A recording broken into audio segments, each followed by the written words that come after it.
The Matthew Books. Matthew, Tell Me About Heaven by Suzanne Ward. Published by Matthew Books. Part 1.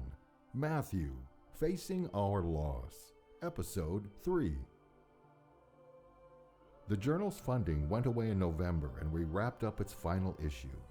I declined the job of editing the small tabloid that replaced it, in effect throwing away my emotional superstructure of work, and life became a job search, a mortgage, and my prayer. Shortly before Christmas, I had my first dream about Matthew since his death. I saw myself standing on the side of a street and Matthew and Michael approaching on the other side. I was overjoyed. As I ran to them, I saw that Michael's body was solid, normal, but Matthew's was translucent. I hugged him and said, "Matthew, you're alive!" And he said, "Mother, of course I am." I wakened feeling a mixture of happiness and sadness and a strong sense that I should go back to Washington. I did that as soon as I could after returning from Florida, where Eric, Betsy, Michael, and I spent the holidays with my mother. Through a rapid and unlikely series of coincidences, one being an area-wide blizzard that immobilized most transportation, a friend and I met Fred, the first medium who was visited by Matthew. During the next month, through more coincidences, I learned of two other mediums, Olga in Maryland and Laura in New Jersey, and they, just like Fred, asked only my son's name before saying that his spirit left his body before the vehicle crashed and he witnessed it painlessly from above. They all described him, his age, stature, coloring, even his endearing crooked smile. It absolutely was Matthew they were seeing. According to these three who spoke to him, to whom I offered no more information than Matthew Ward because they didn't ask for any, he was very close to all of his family and wanted us to stop grieving for him because it wasn't helping any of us. He was distressed because his father felt guilty and there was no reason for it, and he wanted me to tell that to his father.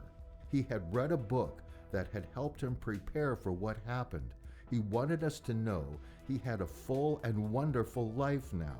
Through his translators, he related news about himself as well as specific comments that showed unmistakably he knew about my activities and feelings. And all of the mediums told me that when the time was right, Matthew and I would communicate directly. Missing him was still agonizing, but I was beginning to know what my boy was up to. Are you wondering if I was deluding myself, stretching generalities and lucky guesses into hazy specifics that let me imagine my son's new life? You judge for yourself, but before that, I want to state that this book isn't to recount what I heard about Matthew many years ago. It's to share with you what I've heard from him during the past few years.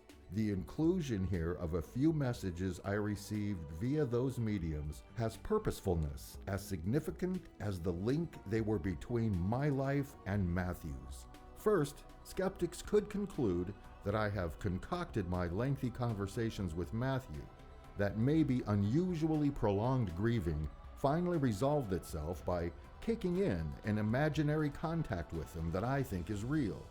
The messages from those mediums prove that telepathic communication is not anyone's imagination.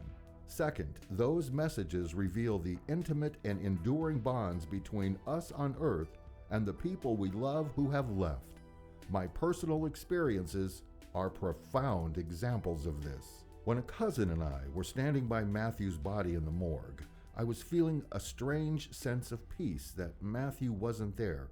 I did feel sad because I couldn't, after all, do what I had looked forward to hold my son in my arms one last time. I just looked at him and didn't feel moved to touch him. I was hearing a dialogue. One voice was urging, "Go ahead, hold him. That's why you came here, to hold him one more time. You're his mother. How can you not want to hold him?" The other voice argued, "It's different from what you thought it would be. That is his body, but It isn't Matthew. He doesn't need it anymore, and it's all right if you don't hold it. I did, after all, reach out to touch him, and a powerful force pushed my hand away. I left in composure and told the waiting family, "It's all right. That isn't Matthew." Matthew told Fred about that occurrence in the morgue. He described the room and said he had watched me from his place near the ceiling. He said that his soul energy had pushed my hand away before I touched his cold body. He was surrounding me with loving energy to shield me from the trauma of seeing his body. When Betsy and I were cleaning Matthew's room and sorting through school papers in his desk, we found a book report he had written. It was good, and it had been graded accordingly, but we doubted if Matthew had written it all himself. He was bright and he was an accomplished writer, but some unusual wording in one spot just wasn't Matthew, we agreed.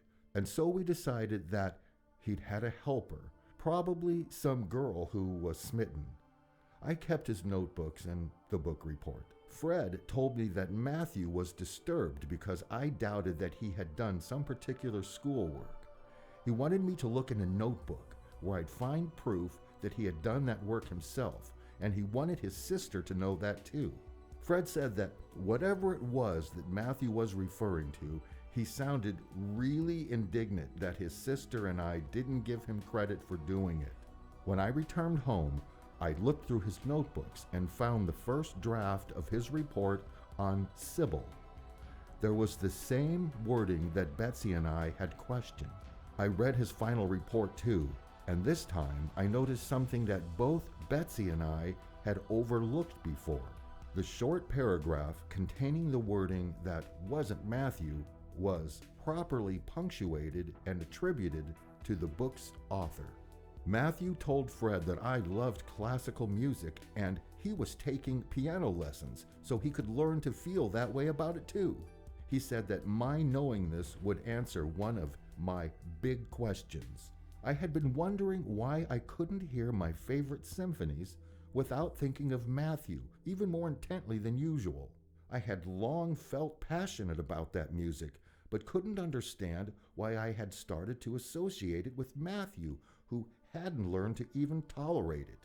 A few weeks later, Laura told me that Matthew was playing a piano and wanted me to know he was still at it. She added that he needed a lot more practice. Fred told me that Matthew was studying medicine. He referred to it as armchair medicine because he had just started and was not yet applying what he was learning.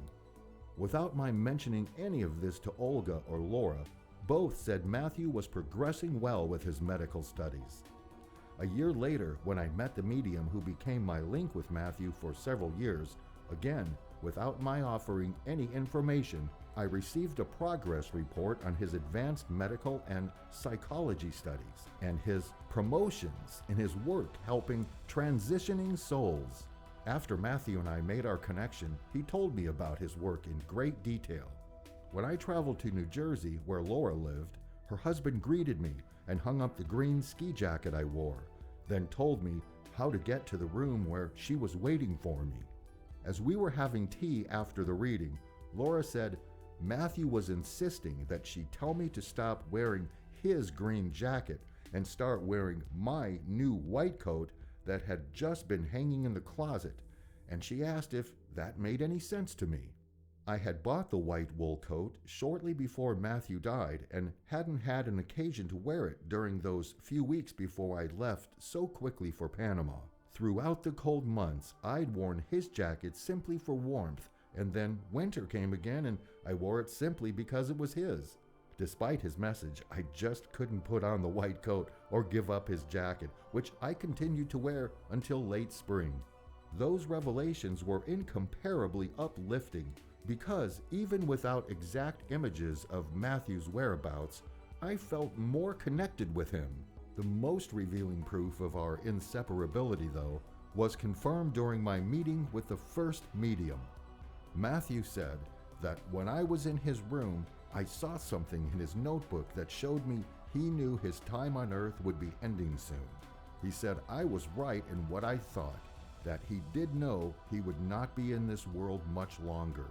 And I realized this because his and my souls were breaking through to my consciousness. Just before his memorial service, I was leafing through one of his notebooks that I hadn't seen before. I couldn't absorb anything he had written, but I needed that closeness with him.